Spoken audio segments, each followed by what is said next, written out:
Disappeared show. It was season 8, episode 10. It was titled The Last Summer. I highly recommend watching that if you guys are into the Disappeared show. Now, Kayla was born on August 29th, 1993. She was very close to her entire family, even though her parents split when she was just a toddler.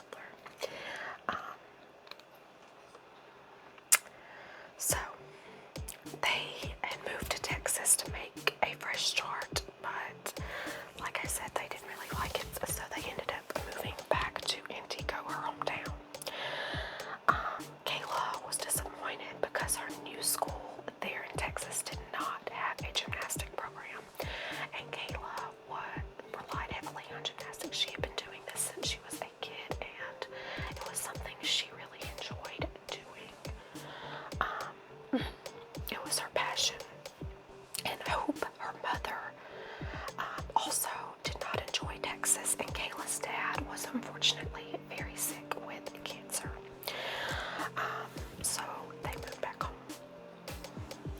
So a week after she moved back, Kayla linked back up with her friends. She told her mom that she was going to spend the night at her friend Natasha's house. So the black girls were planning on going to a party, and apparently they went out quite a bit to a town that was a little further away. It was about, I believe, 35 miles away, and this town was Wausau. Now, Wausau was a little bit bigger, and there was a lot more to do there.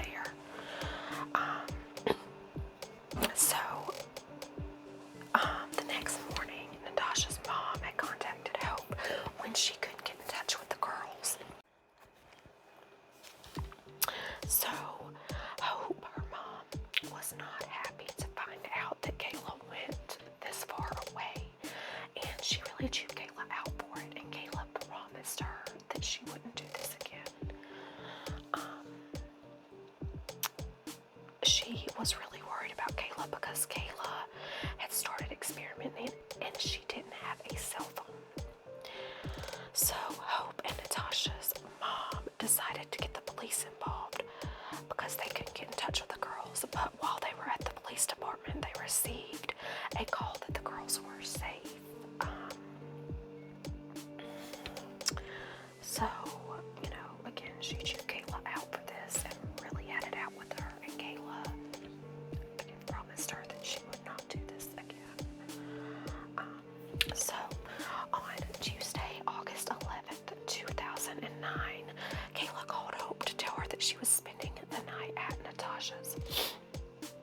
The girls had spent time at the park, and they also spent time at the house until about 5 p.m. when Natasha had to go to work. Kayla stayed behind for a while because of her brother Jimmy. Natasha's brother and another friend of theirs named Kevin was at the home. Now again, these are older boys. Kayla's only 15, so keep that in mind. Kayla and Kevin made plans to hang out later that evening. And Kayla returned to her dad's home and called Kevin around 8:45 p.m. to come and pick her up. Now, Kayla said goodbye to her dad, and this was the last time that anyone seen her. The next morning, Kayla's dad realized that she had not come home. He called Kevin, who told him that he had taken her to another friend's home after they hung out for a bit. Now, it was said that he had dropped Kayla off at an abandoned house where her ex-boyfriend Miguel used to live. And I find this really suspicious because why would you drop her off? She's 15, guys. Why would you drop her off at an abandoned house in the dark? And Kayla was terrified of the dark. That's crazy to me. So another day passed, and there was still no sign of Kayla. Kayla's dad contacted Hope, her mom, to let her know. And she contacted Kayla's friends asking if anyone had heard from her. One friend named Beth had seen her on August 11th when she came into McDonald's.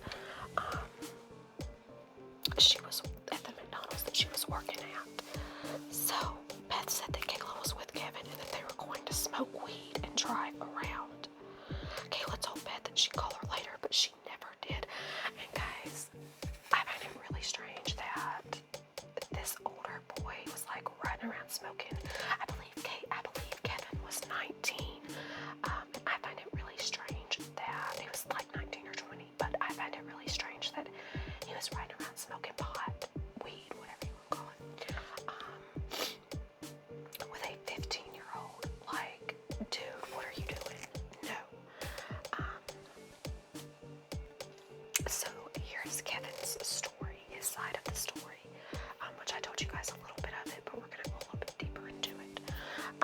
5 days had passed and Hope decided to reach out to Kevin. Kevin told her that he had dropped her off at her ex-boyfriend Miguel's home, the abandoned home, guys. And his house was in Wausau. Again, that's about 35 miles away from Antigo. So Hope didn't approve of the relationship between Kayla and Miguel because Kayla was 15 and Miguel was 19. But again, I believe Kevin was older like that too, so not really sure why she was riding around alone with an older boy, but you know. Miguel and his brothers often threw large house parties at their home as well, and Kayla often attended them. So I guess that's where her and Natasha would oftentimes go to these parties in Wausau. Hope asked Kevin for more information, like what was Kayla wearing and where exactly he dropped her off at. He said he didn't know, and Hope also contacted Miguel, but he said he had not seen Kayla that night. 6 days after Kayla was last seen, Hope filed a missing persons report. So keep in mind, guys, that this was 6 days after Kayla was last seen alive. That's a large window of time. Kayla, unfortunately, because of the circumstances, was reported as a runaway. I absolutely hate when they always try to label someone as a runaway because it takes more time away from the case. But due to the circumstances, she was labeled a runaway. Okay, so the house that she was dropped off at was completely abandoned, completely dark. Again, Kayla absolutely hated the dark. So the police also questioned Kevin, who told them that he had dropped Kayla off. He said that Kayla directed him to Wausau to go to Miguel's house, this abandoned home that was in the dark. Now, why would she do that unless maybe Miguel or somebody else had told her to meet them there? But I just don't see that happening. I mean, I'm not entirely sure, but it seems weird to me. The house that he had dropped her off at was actually deemed unfit. So, because of its habitation, and Miguel had actually moved to another house. So Miguel didn't even live there anymore because the house was deemed unfit. So, again, it was abandoned. Like, why would she go there? I'm not sure, unless, like I said, somebody may have said, hey, can you meet me there? But I find that strange because Kayla didn't even have a phone. Kayla had been to the rental home just a week prior to her disappearance. Kevin was adamant that he had dropped Kayla off at the old house around 10:30 p.m. And then he left to go back to his parents' house. The Antigo Police Department contacted the Wausau Police and to see if they could check on Miguel and his homes, so the abandoned home and his new home as well. Miguel told the police that he had not seen Kayla since the weekend before, and he agreed to let them check his home, so he was complying with police at this time. There was no evidence that Kayla had been at the rental home, which is his new home, or the old home. Alright, so there was surveillance footage. We're going to get into that. Just a few days after the missing persons report was filed, the police changed Kayla's case to an endangered missing child's case. Hope worked to keep Kayla's case in the newspaper and local media. This led to many tips, however, they were all unfortunately dead ends. On August 26th, the police received a tip that Kayla had been spotted at a nearby Walmart, and she was leaving in a truck. The police went to Walmart to obtain the surveillance footage. In the video, a young girl or woman, we're not exactly sure, was seen walking, getting out of a Ford Taurus, walking into Walmart, and getting into a black pickup truck. The police contacted Hope to come view the footage, but she unfortunately said that it was not Kayla. She said that the girl did not walk like Kayla. She didn't have any characteristics of Kayla. She said she was 100% sure Antigo, again, is a very small town, and many rumors and theories spread about what happened to Kayla, including a rumor that she had gotten pregnant and the dad of the baby had murdered her, which seems strange. It could be true, but I don't know, guys. There's so many theories, and we're going to get into those in a little bit, but it's just really strange. So there were several searches done for Kayla. 7 weeks after she went missing, the police searched an area near the vacant house, and cadaver dogs actually hit on a small pond. And the dive team was brought in, but nothing was ever found. The police continued to look into Kevin, and they wanted to verify his timeline. Now, his mom actually gave him an alibi and told the police that he was home around 12 p.m. Now, I want to quickly say that, which we're going to get into the theories, but, something may have happened to Kayla, and if he had her, like, in his trunk, or if something did happen and he had her, then it could be possible that he was home at 12 p.m. and she was just in his trunk, or, somewhere else. I'm not 100% sure, but he could have been home, and his mom was actually really saying he was home at 12 p.m. On October 26th, 2009, Kevin Kielcheski, I hope I said that correct, was charged with second-degree reckless endangerment. Some people, even Kayla's friends, thought it was stupid that he had been arrested. Now, I'm not sure why our friends would think it was stupid that he had been arrested. I guess they didn't believe he did anything to her, but he was driving around smoking pot, weed, whatever, with a 15-year-old. So that's not right. So I'm not sure why they found it strange that he was arrested. Kevin's car was searched with alternate light sources and luminol testing, and there were a few spots of interest in the car, and the spots were tested. Miguel's car was also tested just a few weeks after Kevin's. Now keep in mind, the luminol did hit in Kevin's trunk, so it's definitely possible that there was actually a piece of carpet missing out of his trunk. So it was possible that maybe if Kayla was in the trunk again, Kevin could have been home at 12 p.m., making it totally possible that,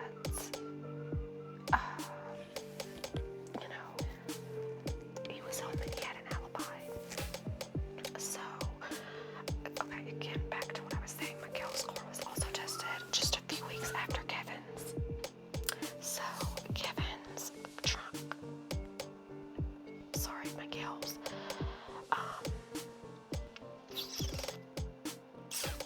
trunk was tested as well, and nothing was found in his. Nothing came out of either vehicle search, and the test came back negative. In December 2009, the police contacted Officer Cochran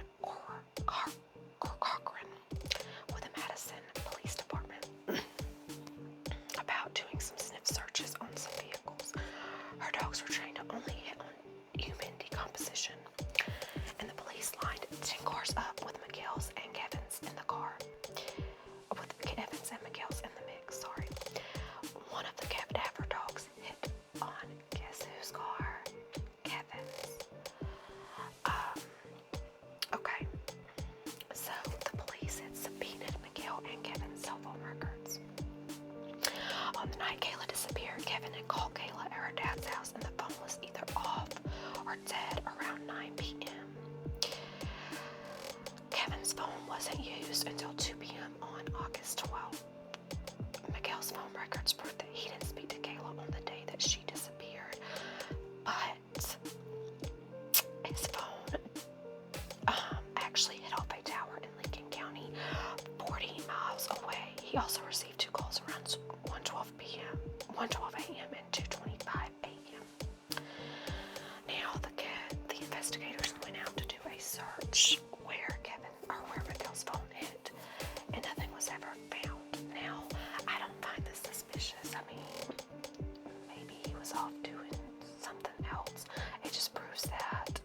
wasn't with Kayla the night she disappeared, which seems to make Kevin all the more suspicious. So, on March 29th, 2010, the National Guard was called to fly their helicopters over the areas of interest using thermal images. The woods and fields were also searched, and various police forces and cadaver dogs. The dogs hit on two areas, one on Kevin's parents' property and the other on the potato farm where Kevin worked.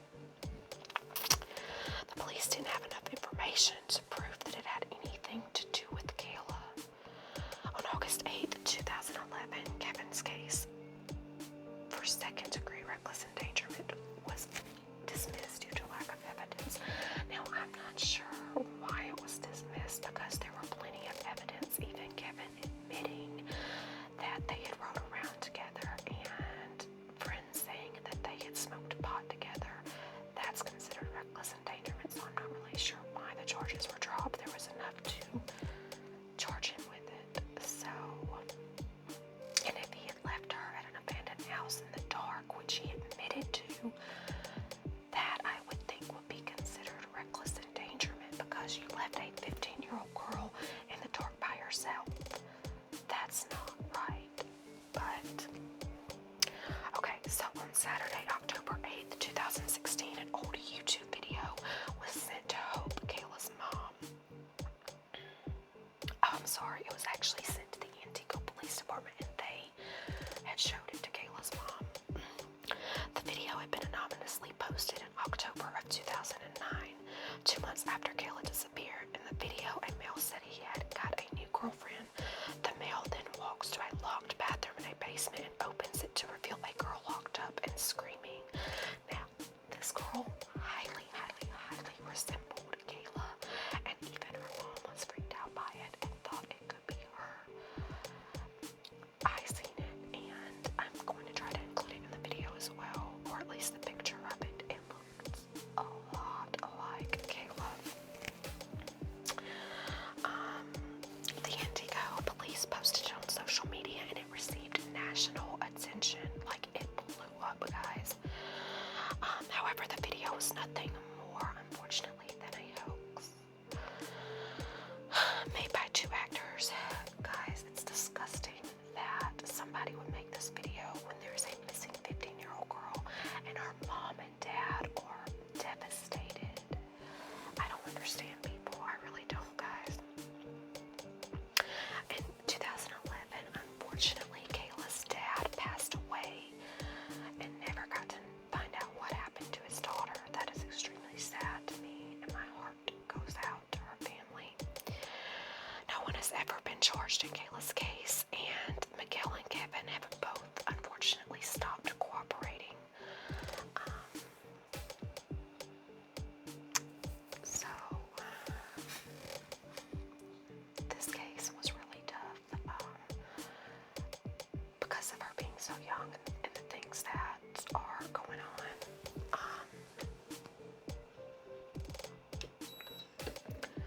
I find it so sad and so disturbing, but my theory, I'm going to get into the theories, and my theory is that maybe something happened that night, such as Kayla could have OD'd on something, and Kevin maybe had to cover it up. He felt that way, and that's why the dogs hit on his trunk.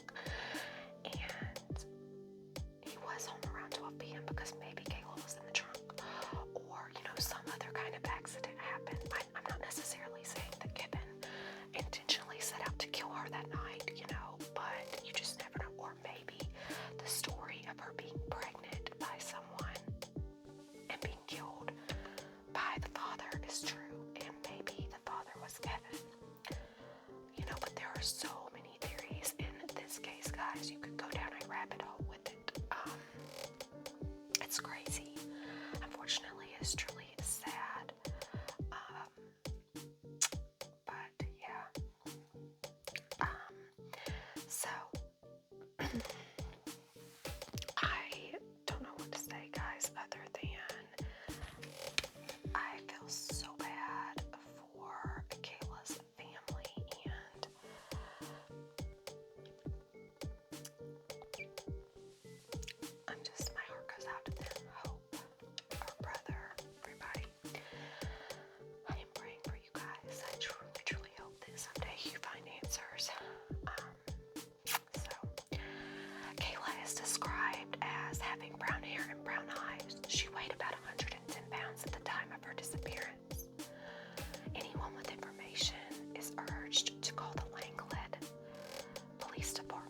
Again, guys, no, I'm thinking of you. Stay safe out there, guys. I hope you enjoyed this video and you found it relaxing with the mini mic. Let me know if you guys want me to continue to bring this back, or if you would like to see the Yeti next time, or if you would like me to continue doing it on here. Let me know, guys. Alright, I'll see y'all soon. I have another case I have researched. I was actually researching too. So let me know any suggestions that you have down in the box below. And I'll see you all soon. Talk to you later.